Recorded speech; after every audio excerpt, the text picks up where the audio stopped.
Hello guys, ഇത് കണ്ടിട്ട് നിങ്ങൾക്ക് പിസ്സയെ പോലെ തോന്നുന്നുണ്ടല്ലേ? പക്ഷേ ഇത് പിസ്സയല്ല, ഞാനുണ്ടാക്കിയ മുട്ട ഓംലെറ്റാണ്. അപ്പോൾ എനിക്ക് വെറുതെ വീട്ടിലിരിക്കുമ്പോൾ വെറുതെ ഉള്ളി മാത്രം ഇട്ട് ഓംലെറ്റ് ഉണ്ടാക്കാനൊന്നും ഇഷ്ടമല്ല. അപ്പോൾ ഞാൻ കുറച്ച് ഇതേണക്കത്തെ പൊടികളൊക്കെ വാരി ചേർത്ത് ഇതേണക്ക് ഓംലെറ്റ് ഉണ്ടാക്കാം. അപ്പം ഞാനിപ്പോൾ എടുത്തിരിക്കുന്നത് തേങ്ങയും കൊച്ചുള്ളിയും വെളുത്തുള്ളിയും ഒക്കെയാണ്. അപ്പോൾ ഇതെല്ലാം കൂടെ വാരിയിട്ട് മുട്ട പൊട്ടിച്ച് വെച്ചിട്ട് ഇതെല്ലാം കൂടെ വാരിയിടണം. എന്നിട്ട് ഉപ്പും മുളക് പൊടിയും കൂടെ അതിനകത്തിട്ടിട്ട് കലക്കി കൊടുക്കണം. ഇതെല്ലാം കൂടെ കലക്കി കൊടുത്തിട്ട് കുറച്ച് എണ്ണയും കൂടെ ഒഴിക്കണേ, അത് മറന്നുപോയി. കുറച്ച് എണ്ണയും കൂടെ ഒഴിച്ചിട്ടാണ് ഇതേപോലെ ഇരിക്കും. എന്നിട്ട് നമ്മളൊരു പാൻ എടുക്കണം. ഒരു പാൻ എടുത്തിട്ട് അതിനകത്തോട്ട് എണ്ണ ഒഴിക്കണം. എണ്ണ ഒഴിച്ചിട്ട് ഇനിയാണ് നമ്മുടെ നേരത്തെ കടുകിടണം. കടുകിട്ടിട്ട് നേരത്തെ അരിഞ്ഞ് വെച്ചിരുന്ന വെളുത്തുള്ളിയും കൊച്ചുള്ളിയും കൂടെ ആഡ് ചെയ്യണം. എന്നിട്ട് നമുക്ക് കാണുന്ന പൊടിയെല്ലാം വാരിയിടണം. കാണുന്ന പൊടിയെല്ലാം വാരിയിടരുത്, നമുക്ക് ഇഷ്ടമുള്ളത്. അതായത് ഗരം മസാല എനിക്ക് ഭയങ്കര ഇഷ്ടം. ഗരം മസാല, ചിക്കൻ മസാല ഞാൻ എല്ലാത്തിനകത്തും വാരിയിടും. എന്തിന് ചമ്മന്തിക്കകത്ത് വരെ ഞാൻ വാരിയിടും. എന്നിട്ട് ഞാൻ തന്നെ കഴിക്കും അത്.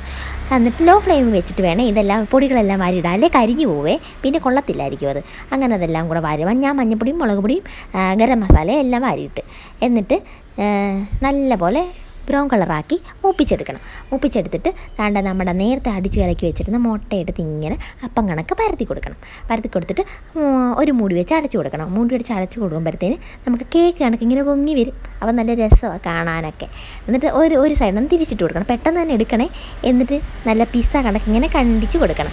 എന്നിട്ട് താണ്ട ലാസ്റ്റ് പിസ്സയെ കണക്കുണ്ട്, ലാസ്റ്റ് പിസ്സയാണെന്ന് പറഞ്ഞ് തിന്നാൽ മതി. Bye bye.